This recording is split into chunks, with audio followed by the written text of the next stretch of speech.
Minister of Finance, and Minister of Corporate Affairs. Thank you very much, sir.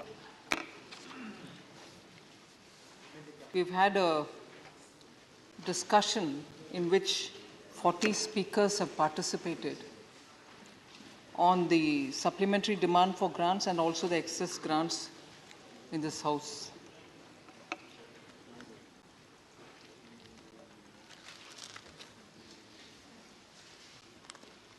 There has been a concern expressed by many members that the supplementary demand actually is a big amount, and therefore does it raise a question that we were not well prepared or we could not assess and estimate the numbers which we need to come up when we brought the budget in the BE stage itself. So questions about how efficiently these assessments were made was repeated by several members. So it is not unusual for governments to come up with supplementary demand for grant, sometimes one, sometimes two. I think there's been an occasion where a third one has also been brought in.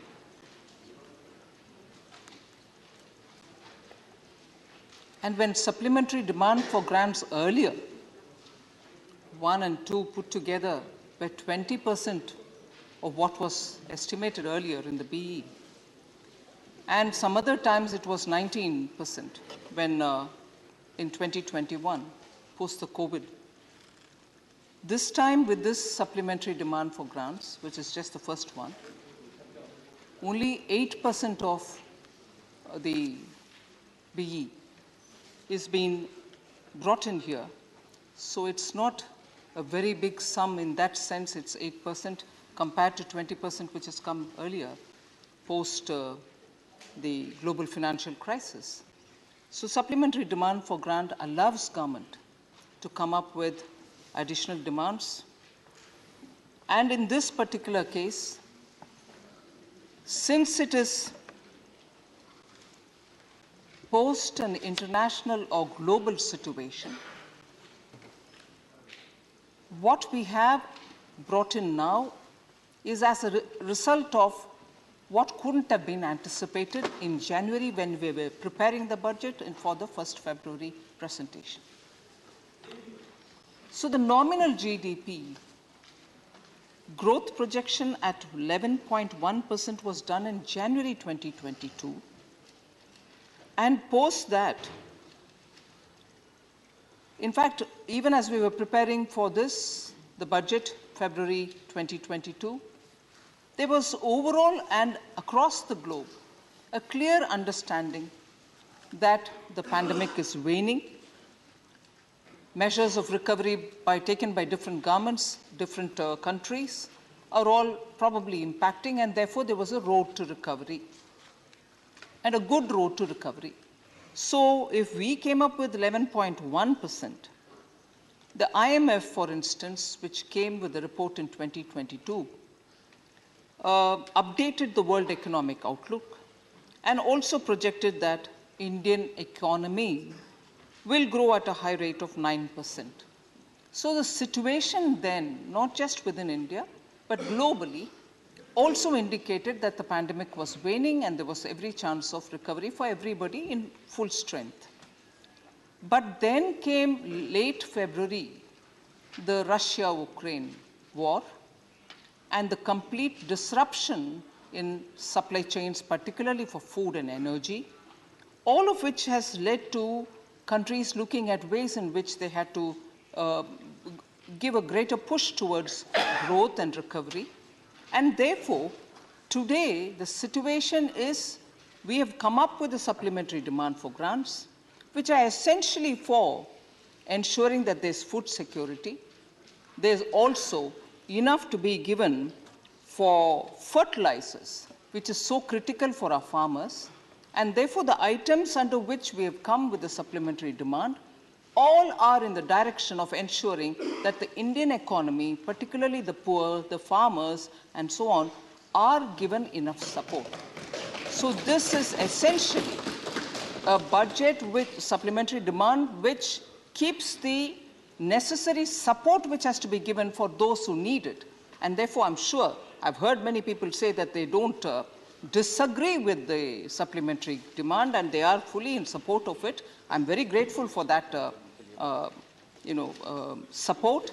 But the apprehensions people have in their mind that this was because you couldn't estimate it earlier and rightly earlier and therefore you're coming with a correction is not well founded at all.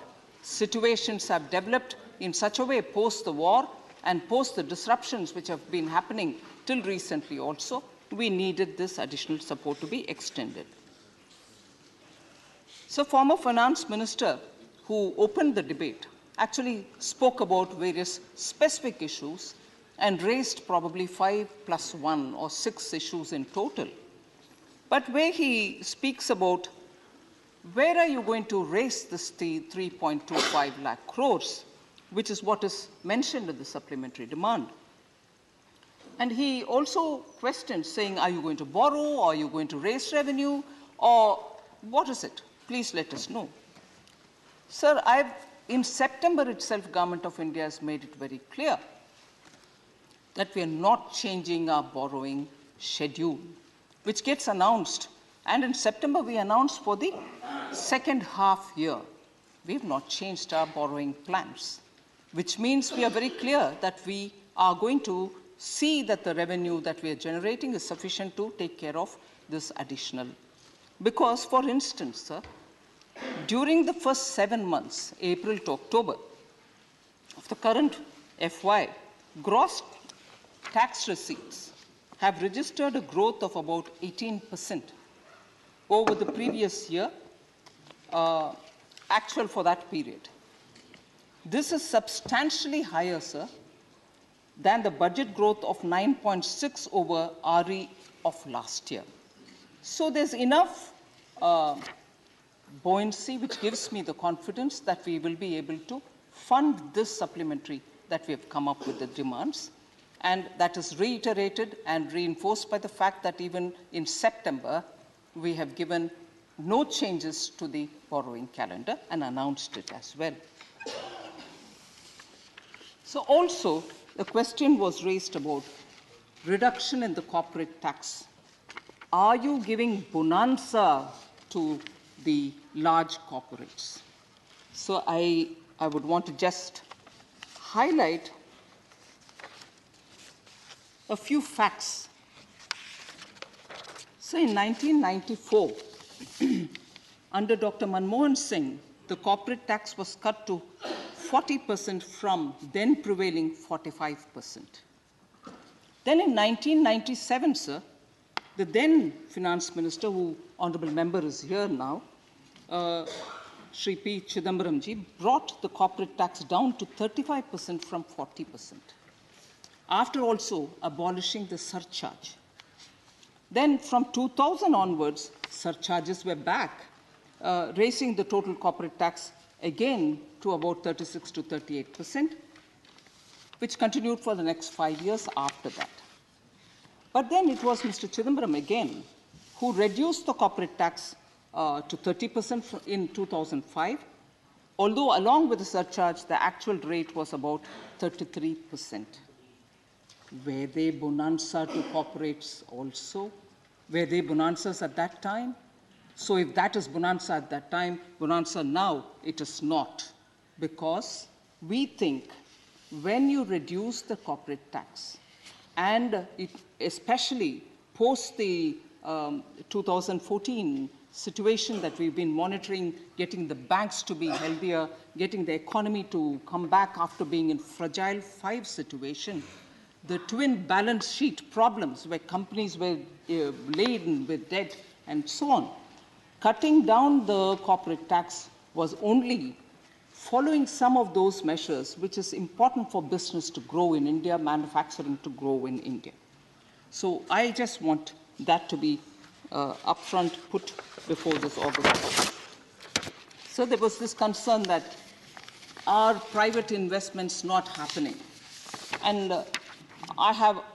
he was absolutely right. The former finance minister was absolutely right in quoting me, saying, I have gone to the various fora in which I met with private investors, industry leaders, business leaders, saying they should really rev up on investments. Yes, as finance minister, when I have an opportunity to interact with them, it will certainly be something which I look forward to engaging with them and also nudging them to see if they can be even more coming forward towards investing more. So even as I do that, and I shall continue to do that, non-food bank credit, sir, has been expanding at double digits on a yearly basis since 8th April 2022 and has reached 17.9% on the week ending 2nd December 2022. So gross non-performing assets, I spoke about the twin balance sheet problem, which we took up very seriously. Prime Minister Modi gave the formula of the 4 R's through which you can recognize the problem of NPS in the bank and also reform the banks, recapitalize them, and so on. So as a result of which, the twin balance sheet problem has been addressed. Gross non-performing assets have come down to a 6-year low of 5.9% in March 2022. The corporate sector has been, and this is matter of fact, sir, the corporate sector has been deleveraging its balance sheet, as evident in the declining core debt of the private non-financial sector, which has decreased to 87.8% of the GDP in June 2022, from where 97.4% that it was in March 2016. And this is a data given by the Bank for International Settlements. So, and together with this approaching to clean up the twin balance sheet problem, government has also taken up several steps such as the national monetization of pipeline, the Gati Shakti, the PLI scheme, all of which are bringing back investors so that manufacturing sector can really gain some prominence. Honorable former finance minister also raised this question about doubling of the real GDP. He observed that from 1990-91, it took 12 years to double the GDP, that is 25 lakh crores to 50 lakh crores. And then it took only another 10 years to double to from 50 to 99 lakh crores. So pointing out that since this government is in the 9th year, will we double the GDP, going by the trend that every 10 years you see them doubling? So Indian economy certainly witnessed an average growth of 6.6 from 2014-15 to 19-20. But these 10 years will have to also be looked at, particularly the last 5 years will have to be looked at from the point of view of COVID as well, where 1 full year we had to get into negative terrain as a result of the way in which globally all economies were thrown hither-thither, and the lockdown and so on. So despite that, I can only say that we are somewhere very close to doubling it. We still have 1.5 years to go for completing the 10 years, but that is something which I want to draw your attention to. So equally, it was pointed out by the Honorable former Finance Minister that major world economies are facing recession, and India's exports and growth will fall in the coming quarters. Is the government seized of the fact? Is a question which the Honorable Member raised. I would like to just highlight that global economies, many of them, large developed economies as well, are facing recession because I think the way in which they handled the COVID as different from the way in which we have handled COVID in India. Because the tendency was we should give money in the hands of the people, go printing notes, and here I would like to quote former finance minister saying, borrow and spend, and even print money to reboot the economy, was a suggestion given by the Honorable former finance minister. As we close the calendar, sir, calendar year 2022, we should look at the negative effect of the implementation of such a suggestion by the other countries. And recession is happening there, perhaps. And thankfully, because of the targeted way in which Honorable Prime Minister decided to give relief during COVID and address the concerns as was given as inputs from the various stakeholders, a targeted approach has kept us on the safe course of helping revival but not getting into recession. So this is something which I want to highlight here. In fact, the latest World Bank report, sir, which had given an accurate analysis, it was a snapshot of a picture, which I did go into details when I addressed in the Lok Sabha. When the world was dealing with taper tantrum, the situation then has been compared with the situation now, and the latest World Bank report has given a clear, pointed analysis where it says macro fiscal fundamentals are better than they were during the taper tantrum episode in 2013, speaking about India, when India was classified under a fragile 5.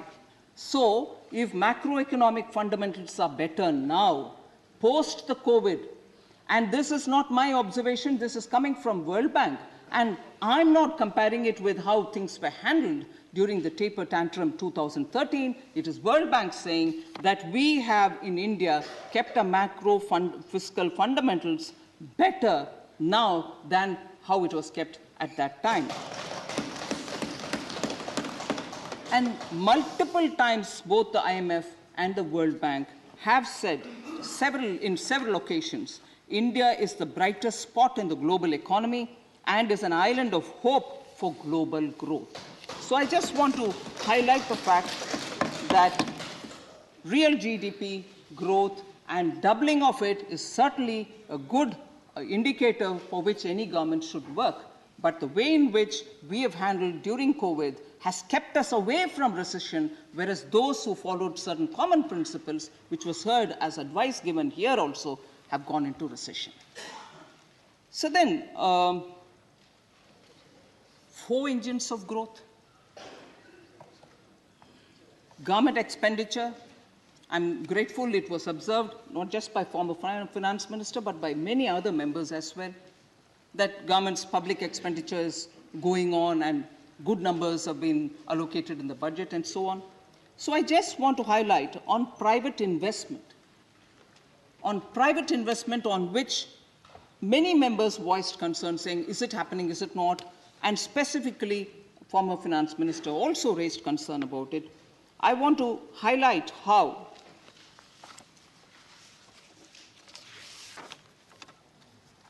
private investment is happening. I mentioned about it a minute ago, but there are specific pointers that I want to highlight here. In April 2022, sir, the credit rating agency of India, ICRA, the ICRA, said that some of the key industries showing healthy capex include energy, which is power generation, predominantly renewable and storage, transmission, oil, gas, and also green hydrogen. Then digitalization, including data centers. Core industries, including cement and metals, automotive, mobility, pharmaceuticals, chemicals, textiles, all of them are seeing healthy capex happening. This is April 2022 by ICRA. Then second, sir, on 2nd June 2022, I'm taking the name of a particular largest cement maker, not taking the name, but I'm mentioning it, has approved a new capital expenditure, big number, 12,886 crore. and that is purely to increase the capacity of cement production in this country. Third, sir, private sector capex announcements are up 35% year on year and 53% above pre-COVID levels. This is a report from one of the equity research companies. Financial year 23, India private sector capex is seen to be driven by chemicals and renewable energy. This is an observation by one of the institutes which looks at equities research. And finally, on 14th December 2022, the Mahindra Group has announced 10,000 crore of investments in EVs in Maharashtra. So, private sector capex is happening, and it is something which is got to be noticed because of the favorable policy. The PLI, for instance, is a policy which we are seeing absolute robust response from the industry. 14 sectors have been given PLI, and that is drawing a lot of investments to come into the country. And even the capital expenditure, which I announced in the budget, had a state component, which is giving the states a 50-year loan, which will ensure the geographical spread of capital expenditure. And given that the current bond market and the yields are going up, that is an expenditure which the government of India is bearing, the interest. But we've given it to the states so that that can happen in all the states across. And that will also help us have, that will bring in the virtuous cycle, because the government would spend on investment, infrastructure building. So private final consumption expenditure stood at 58.4% in quarter 2 in 22-23, the highest among second quarters of all years since 2013-14.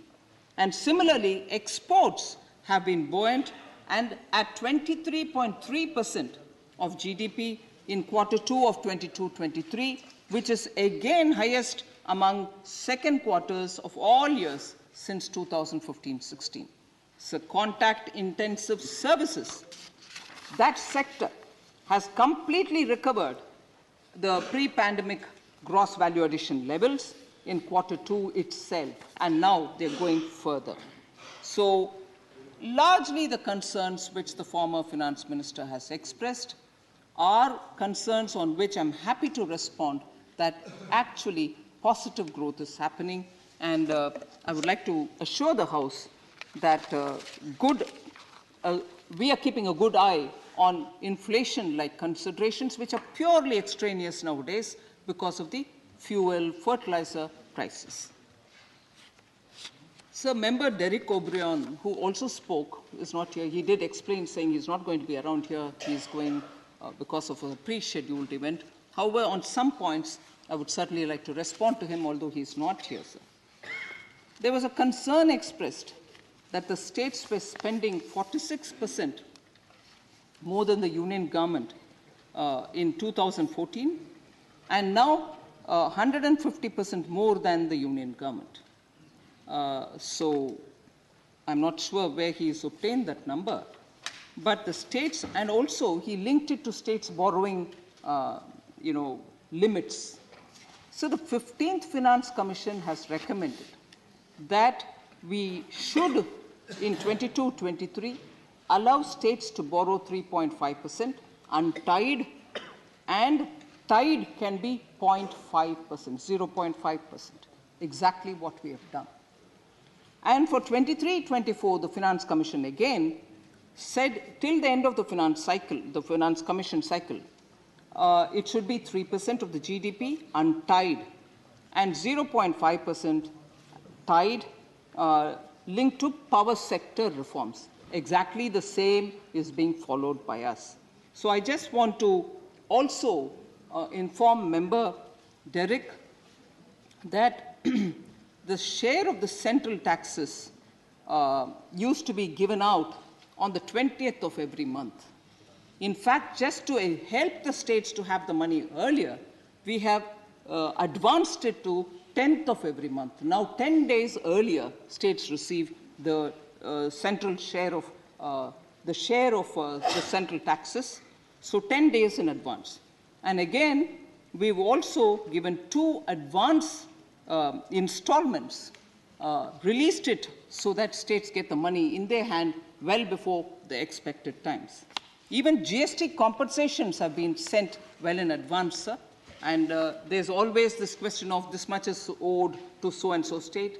I've made it as a point to answer during question hour as well, that if the utilization certificates reach us, we clear it immediately. And if the utilization certificates have not been given, the due is lying with you rather than with the Government of India, whichever state. I'm not pointing a finger at any one particular state, but it is the utilization certificate which really is the important point. And also this question about cess collection, cess and these surcharges. I just want to highlight, cess collection takes time. But in the meanwhile, because the focus on which the particular item on which we've collected the cess, whether it is road and infrastructure, whether it is education, health, whatever, because those schemes will have to be funded, even if the collection is less, we have drawn from our own resources and sent the money in time. Just for the year 21-22, I'd like to highlight road and infrastructure cess, sir. 1,95,987 is the amount to be collected, which was collected for the year 21-22. But much before itself, 2,51,738 crores have been given, amount utilized by the states. So collected cess is not with me. I'm not sitting and earning interest, nor do I have an area where I'm privately spending it. It is all going to the states. Similarly, GST compensation cess, 1,04,623 is all that was collected 21-22. But we've already given to the states, amount utilized is 1,10,795. Again there, what was collected, what's being given is much more than what has been collected. Third, sir, health and education cess, amount collected 2021-22, 52,732 crores. What was utilized for the states? 287. That's a health and education cess component which has gone to the states. National calamity contingent duty, 6,138 crores were collected, whereas 6,135 crores have already been given, just 3 crores short, but it's already been given to the states. So I just want to highlight the fact, sir, that members please do look at data. When claims such as, oh, cess is being collected, you're not giving it, we cannot do anything with it unless it is given to the states to create that infrastructure.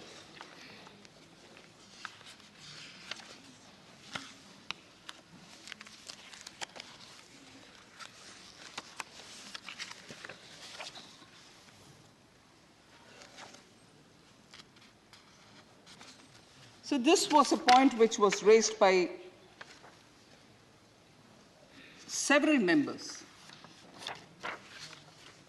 And in that, I just want to highlight that if this is the case with 21-22, the year immediately after the COVID, Center is more keen to have projects completed. We send it to the states as and when we have the states coming up with the proposals. So we don't sit with that and just underlining the fact. So on the unemployment again, several members spoke. I want to highlight the fact that when capital expenditure is undertaken by the government, particularly looking at infrastructure strength, PLI is being offered. When startups are created and given funds through the fund of funds, which is lying with the SIDBI, and also through many venture capitalists who come to fund them, for whom we have facilitated through various many ease of doing business. Jobs are being created there. And the government's Rozgar Mela, where the PM has launched the scheme and 10 lakh jobs are being given, the process is ongoing, jobs are being created.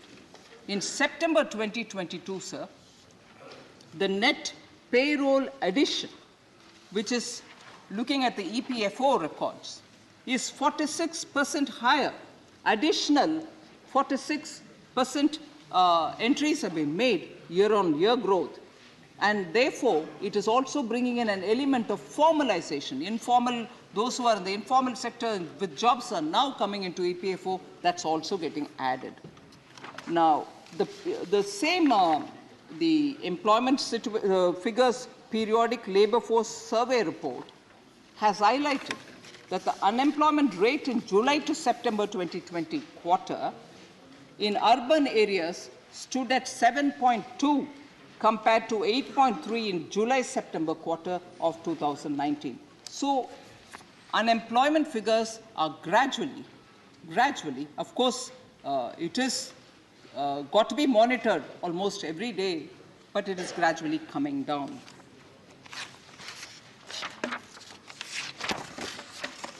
So there was a lot of concern expressed about left-wing extremism.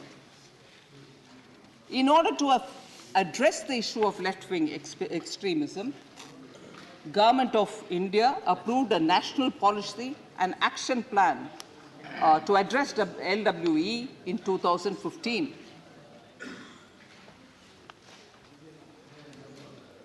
Because the policy has been steadfastly implemented, there's a consistent and steady decline in violence in the LWE affected areas.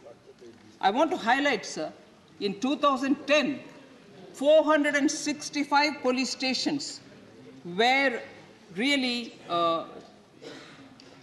the violence was active in those areas, 465 police stations, and spread in 96 districts. Whereas in 2021, 191 police stations alone are affected in 46 districts. So there's a drastic reduction, sir. And also this security-related expenditure, which in July 2010 was somewhere at 126 districts, number of districts where security-related expenditure was being undertaken. 126 has now come down in July 2021 to 70 only. So there is a reduction. There's more data which I would like to share with the honorable members, and that will show that the government's policy has actually paid off dividends. And so the incidence of violence, I am comparing the period 2006 to 14 with 2014 to 2022.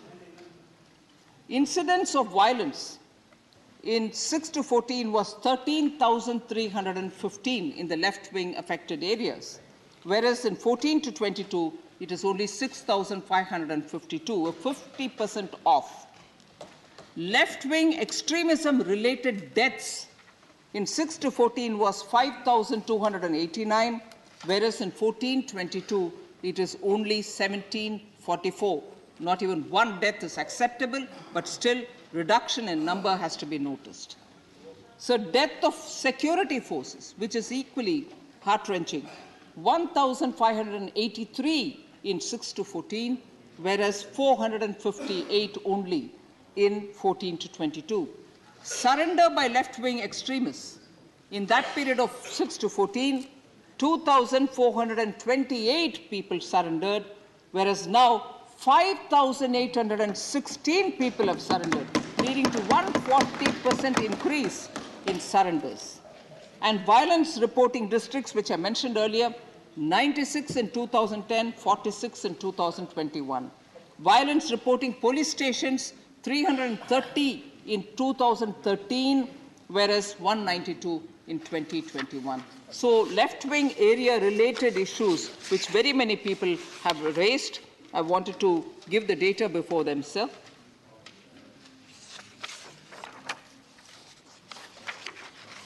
So Honorable Member Kanimuri had raised questions about MSMEs, they're not getting funds adequately and so on. And if there are NPAs among them, I just want to highlight the National Credit Guarantee Trustee Company Limited has given the data. The percentage of non-performing assets under credit borrowed under the ECLGS is thus. I will let you know. The total amount which was guaranteed is 3,58,894, whereas the NPAs outstanding in crores is only 13,964.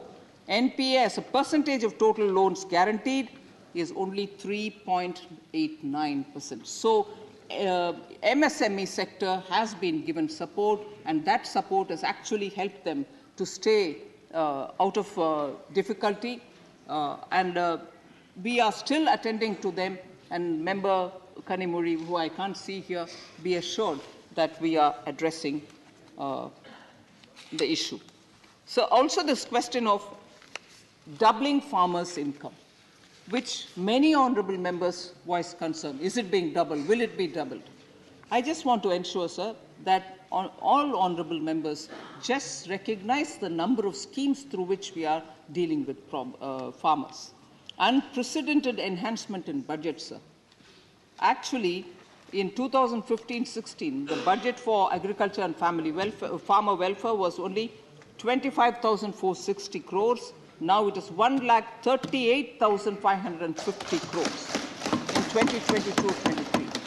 Income support, which is being given through PM Kisan, has seen 2 lakh crores being deposited in the accounts of the farmers. 11.3 crore farmers have received these monies. Institutional credit is also being extended, not just to farmers, but also to people who are in animal husbandry and fisheries, and also for piggery and goat keeping people. Then fixing of minimum support price at 1.5 times the cost of production is also in favor of the farmers. Per drop more crop has seen so far an area of 69.55 lakh hectares being covered under micro irrigation through the PDMC scheme from 2015 and 16. Similarly, sir, micro irrigation fund with initial corpus of 5,000 crores has been created in NABARD. In the budget announcement of 21-22, the corpus of the fund has been increased to 10,000 crores from where it was in 5,000 crores. Sir, promotion of farmer producer organizations, several of them.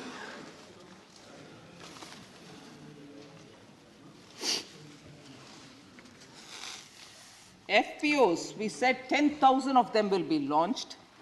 29th February 2020, the Honorable Prime Minister came up, launched that budget, outlay of 6,865 crores, which will last till 27-28.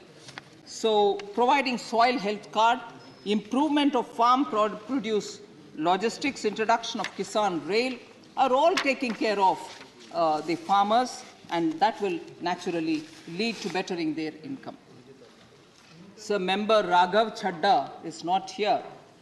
I just want to highlight that he said underestimated BE numbers and mismanagement of budgetary allocation. I thought I've addressed this, but I just want to highlight the fact again that after the global financial crisis, 2008-9, 20% of the original budget came as supplementary demand for grants, 20% in 2008-2009. And after the COVID crisis in 2020-21, we have come up with a supplementary demand for grants for 19%, whereas what we have come out now is only 8% of the fiscal. He also, Honorable Member Raghav Chadha also said that, debt and total debt, outstanding debt for the central government. So central government debt, or the total liability of the central government, has actually been coming down since 2013-14 till we were hit by COVID. I just very quickly run down the numbers, sir. 2013-14, as a percentage of GDP, it was 51%. 14-15 saw it come down to 50.1, 50.2 the next year, 48.7 next year, 48.5 the next year, 49.0 the next year, which is 2018-19. But post-COVID, sir, it went up to 52.4, which was drastically brought down, 52.4, 61.6, but which was brought down to 58.7. It is coming down even as we speak. So we have been careful about the borrowing and also the liability of the central government. Sir, Member Raghav Chadha has also been saying things about inflation, and in a very colloquial and also very populist way, he said, what is Aadhaar card? You should actually be giving Udhar cards. And he also said, inflation, the wholesale inflation, WPI inflation is high and it is in double digit. Sir, he's a qualified accountant. Honorable member is a qualified accountant. I'm not one. So with my limitation, but I still want to present before him that he should kindly look into the numbers before he speaks. He's not here, unfortunately. Sir, at one point in time, during his Gujarat visits, the honorable member had mentioned that every person in Gujarat has a debt of 58,000 crores per capita, that is, every person. And the Gujarat government spends 38,000 crores on every person annually. Sir, unbelievable. I would like to request the honorable member to revisit his numbers. Similarly, he said WPI inflation is high and in double digit in India. If only he notices the press or the media reports, WPI inflation has come down to 21-month low of 5.85%, sir. Where is it in double digit? Wholesale food inflation is at 2.17%, sir. So, qualified accountants. So similarly, Udhar card, when you hear it as opposed to Aadhaar card, it's very appealing. But we should not mock the small borrowers who are going to the bank under Mudra loan, KCC, crop loans being taken, MSMEs are coming under ECLGS, and also Mudra, and also other small loans which many of the small business retail loans that they take. Is Aadhaar card helping them in the bank and then going and taking because their KYC gets established? We cannot afford to even for a moment mock at people who need that small assistance. And the government is making it far more transparent by giving them the Aadhaar card. The KYC is better enabled. So I appeal to the member to please look at the data that is laid on the table of the House here through his speech. So also, the interesting debate which is going on now, your freebie versus my freebie. So we, honestly, it is important to recognize that when you're transparent in your methods and you put it on account for everybody to see, there is no debate over it. So there's no debate over it. One second. The Honorable Finance Minister has made some reflections. You will do well to go through them after the House proceedings are over. Try to digest as a certified chartered accountant and see me in the chamber thereafter. Honorable Minister. Sir, you may not kindly consider that Sir, this is Mr. Raghav Chadha alone one second. represents chartered accountants. No, 1 second. Many of us are embarrassed by his accountants. Sir, this is between two chartered accountants. Neither the Honorable Minister is a chartered accountant nor am I. Honorable Minister. So thank you, sir. Sir. Later. So all we want is transparency and compliance with the statutory fiscal rules. So it's important that we pay government salaries. I'm now talking about some media reports. I'm not drawing any particular paper or anything like that. In the last couple of months, sir, they have been highlighted. They have continuously been highlighted. The papers are highlighting that one state government is unable to timely pay salaries of its government employees. And employees are protesting. I have not named any state. But you see such reports in the media.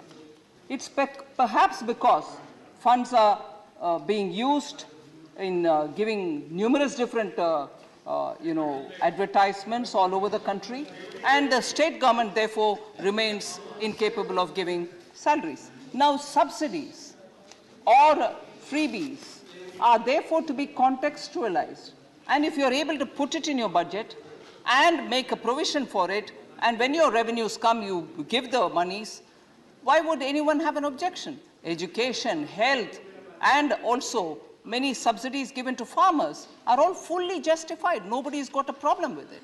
So I just want to highlight that many of these things will have to be contextualized rather than us quickly, trying to gain one or the other brownie point.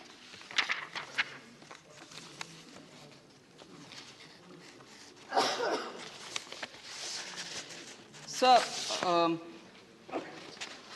there were discussions on malnutrition.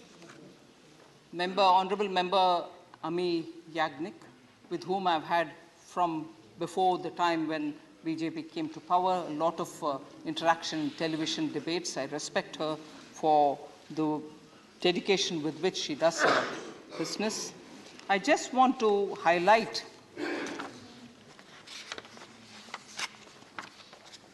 so on malnutrition and also people coming down below the poverty line, the UNDP MPI 2022 report notes that nationally, the relative reduction from 2015-16 to 2019-21 has been faster. 11.9% a year compared to 8.1% from 2005-6 to 2015-16. So in that period, the reduction was 8.1. Now, in 15-16 to 19-21, the reduction is 11.9%, sir. And this is UNDP saying it. The policies have shaped the Antyodaya principle, shaped around the Antyodaya principle, and as a result, countless flagship schemes, and also the food security, for which the supplementary demand comes up with a demand for funding the Pradhan Mantri Garib Kalyan Anna Yojana, are very clearly indicative that food is reaching the common people, particularly in difficult times like COVID. So I just want to highlight that point which Honorable Member Yagnik raised. And also, food subsidy in 2013-14 was 92,000 crores only.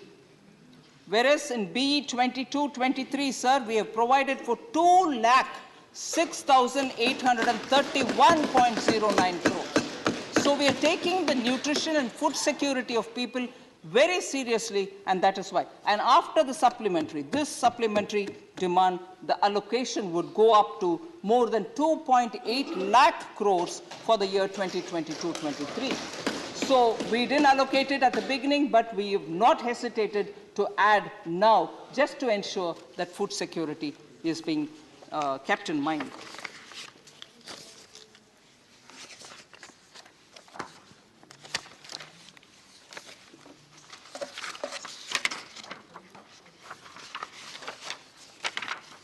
Sir, Honorable Member Manoj Jha, you obviously referred yesterday saying the two of you all are from the same university, so there should be some camaraderie. I just want to highlight, sir, it was very interesting to hear Honorable Member speak about double-engine Sarkar, and that it's not constitutionally envisaged, and you are trying to make sure by doing this, for those states which are not double-engine, it is becoming trouble engine. He said that. So I just want to highlight how trouble engines work. Sir, when the central government was with the UPA and the party to which Honorable Manoj Jha belongs to, between 2004 and 14, the deliberate way in which many states were put to difficulty are so many that your words of troublemaking or trouble engine, not double engine, are so true. Trouble engines were then and not now. Trouble engine, Sardar Sarovar Dam, sir. The plan was made in 1979. The construction began in 87. And the Honorable Chief Minister, now the Honorable Prime Minister, was begging with the central government, saying, let this get completed because the state is a semi-arid state.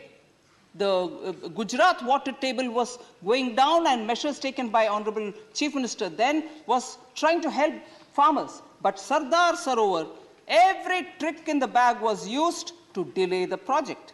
And I'm now quoting from Honorable PM's speech in 2013 and again in 2017.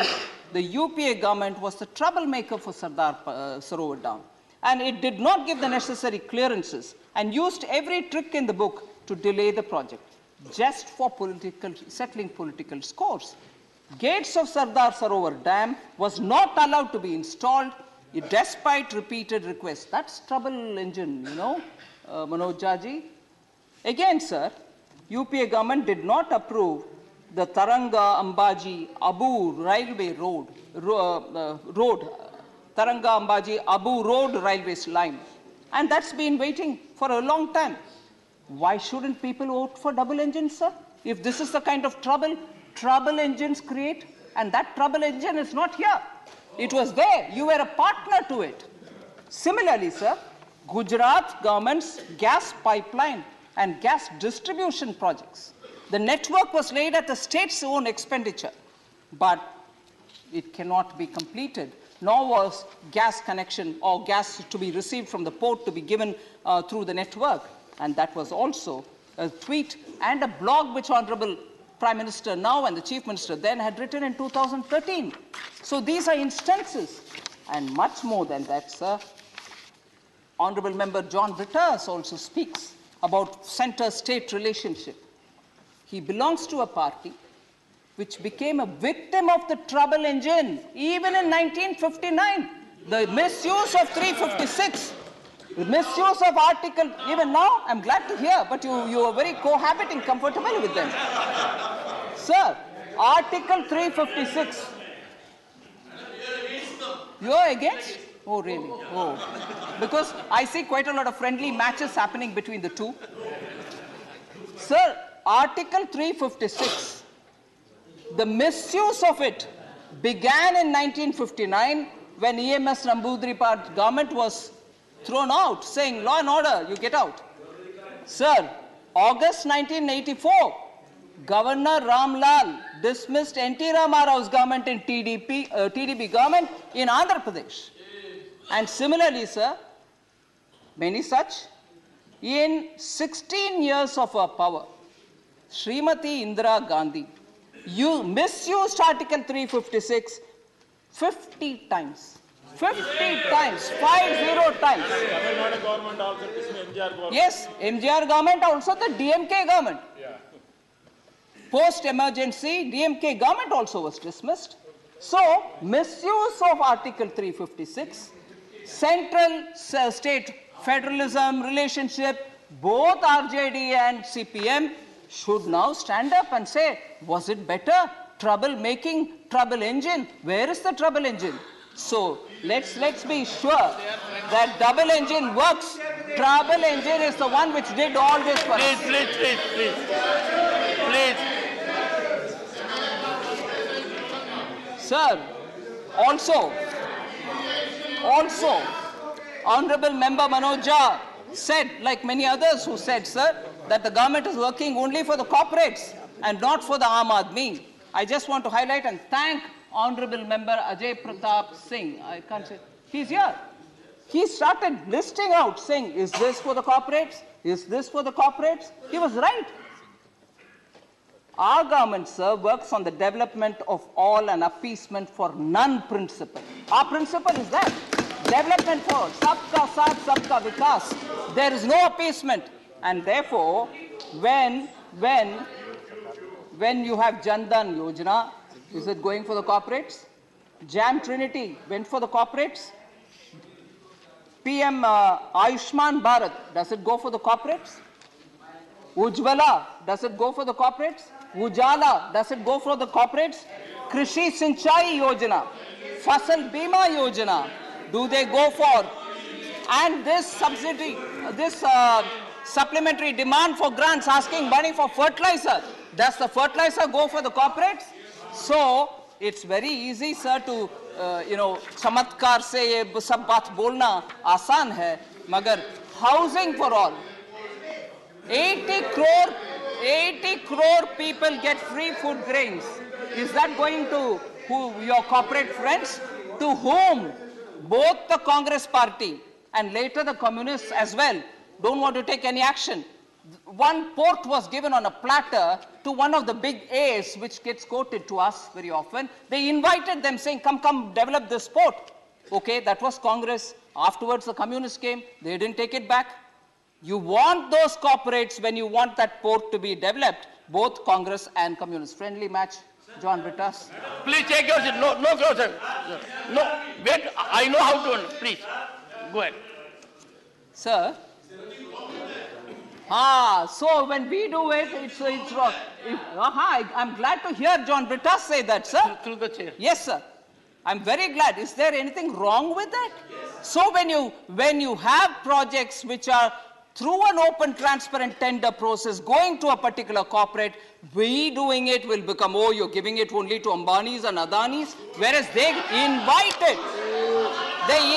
on a platter, come and develop my Virinjam port. Honorable Minister. Rajasthan. And in Rajasthan, sir, Honorable Chair, Rajasthan has given lands to one of the big corporates. Was that? And there are other states also like that. So corporates is only a pet, bait which they like to throw. But when they do it, it's all chup chop. At that time, the friendly match between Congress and communists will go on. Yes, it will go on. Sir, also, Please. also, sir,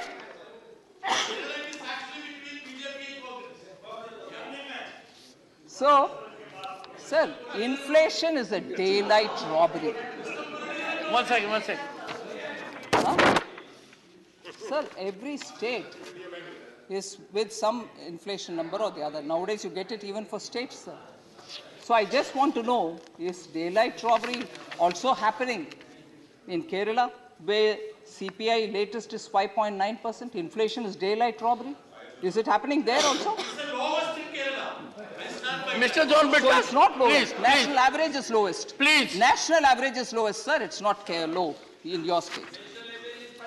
8. So, sir, also,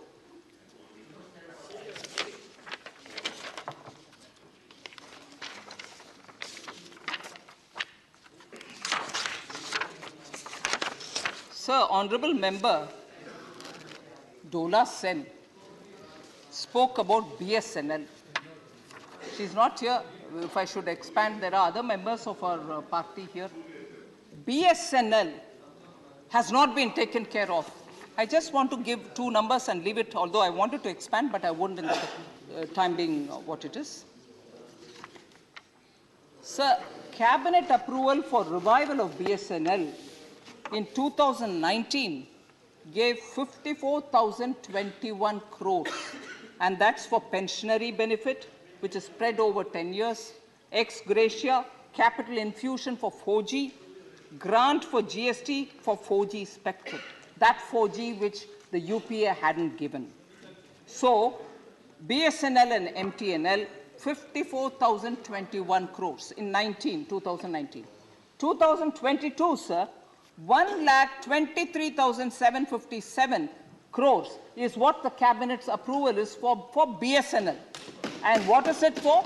AGR dues of BSNL amounting to 33,000 crores and odd, reissue of 9% non-cumulative preference shares, allotment of 900 and 1,800 megahertz spectrum, which later on can also be helpful for 5G, then restructuring and operational integration, capex requirement, and compensation to BSNL for unviable rural wireline services.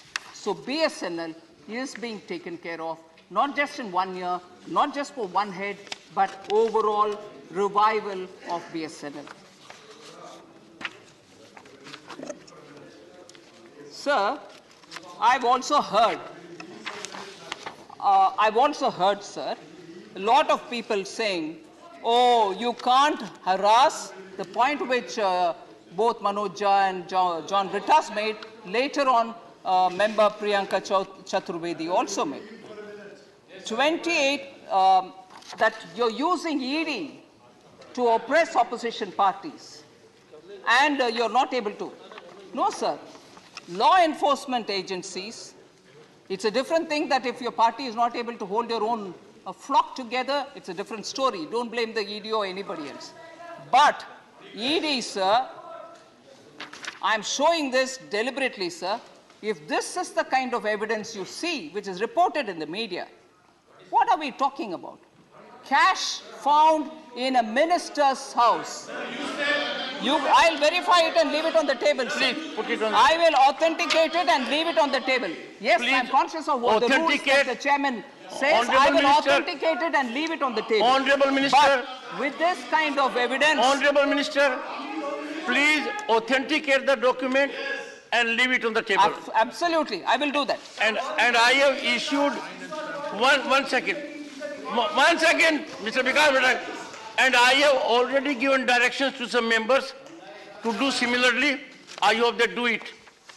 Please, go ahead. Sir, and also this question of 1 minute, sir. I will just.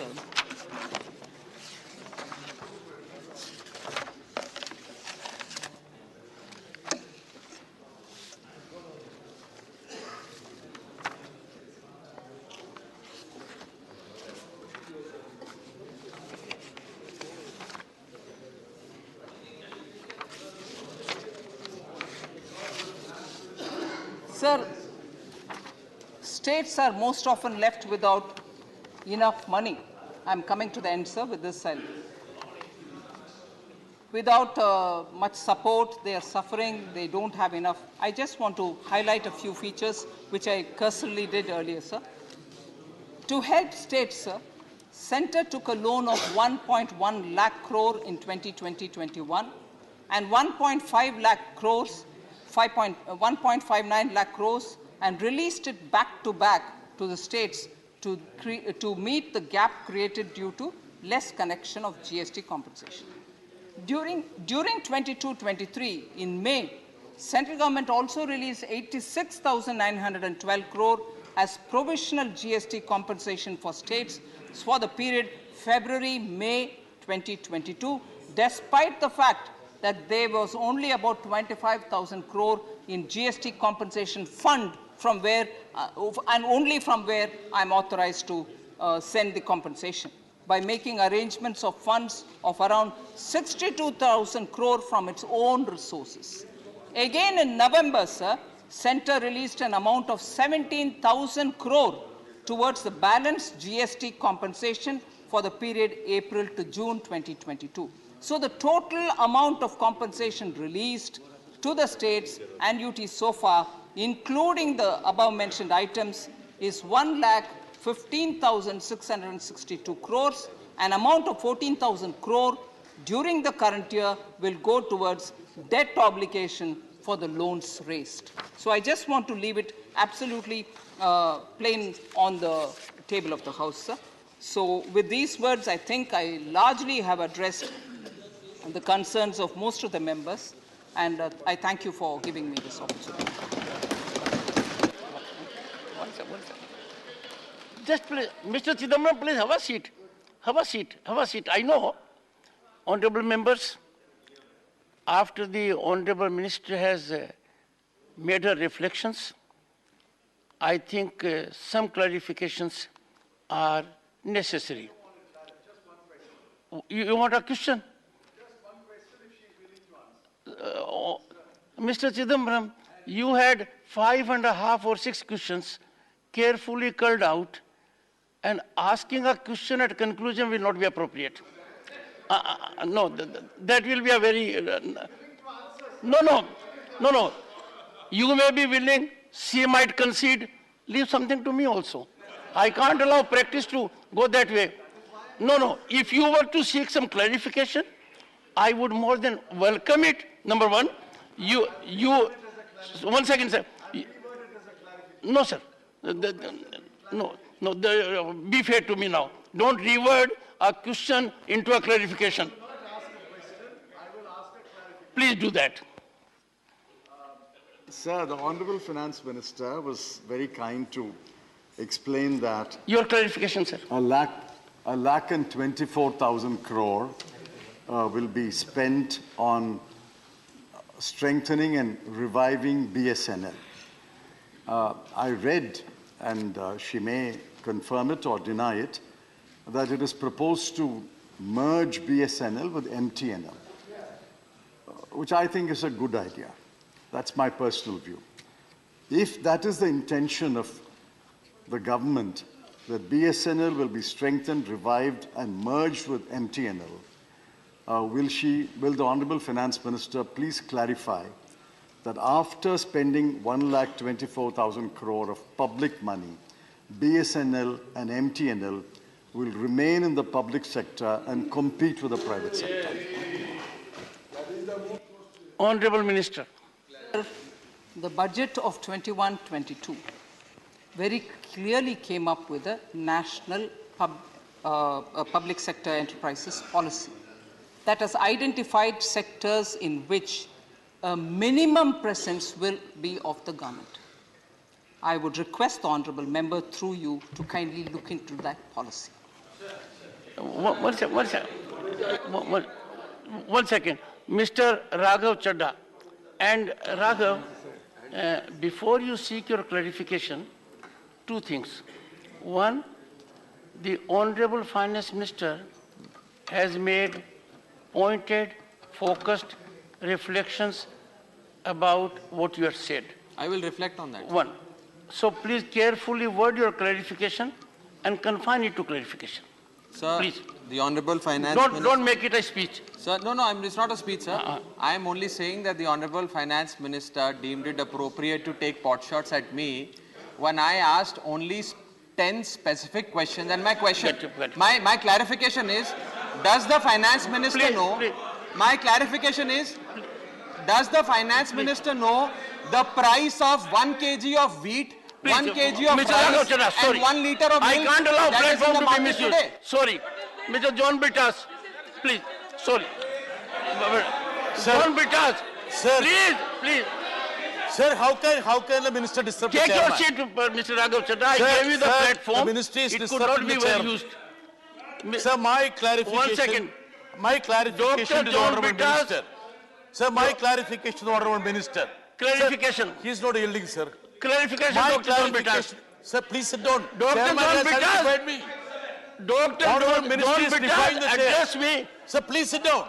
No, please raise your... Honorable Chairman, my clarification to the ministry is it not she referred to the port of Vizhinjam, is it not the fact that the LDF wanted to do the port as public sector port rather than a private sector port? Please. And also, sir, also is it a fact that Kerala has taken up the issue of the loss of almost 24,000 crore in a year due to the various Honorable policies? Minister, would you like to respond?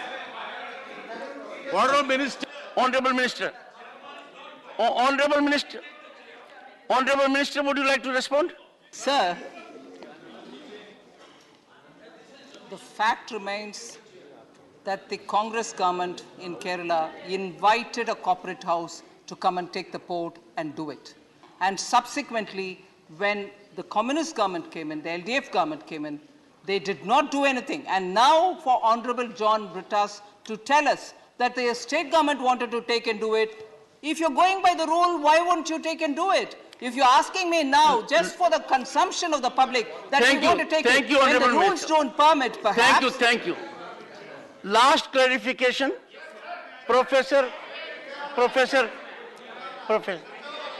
Thank you, Honorable Chairman, sir. Please, let's Thank have order in you. the House. Thank you, Honorable Chairman, sir. My clarification Please is ask your clarification, Professor. very pointed Manoja. clarification, ma'am, Finance Minister. When I had spoken about trouble engine, it was in the context of Bihar, where payments are either delayed, There is no matching grants are not provided. Okay, And yes, okay. Article 356 has been replaced by Okay, Operation Professor Manoja. Lotus. Please. I shall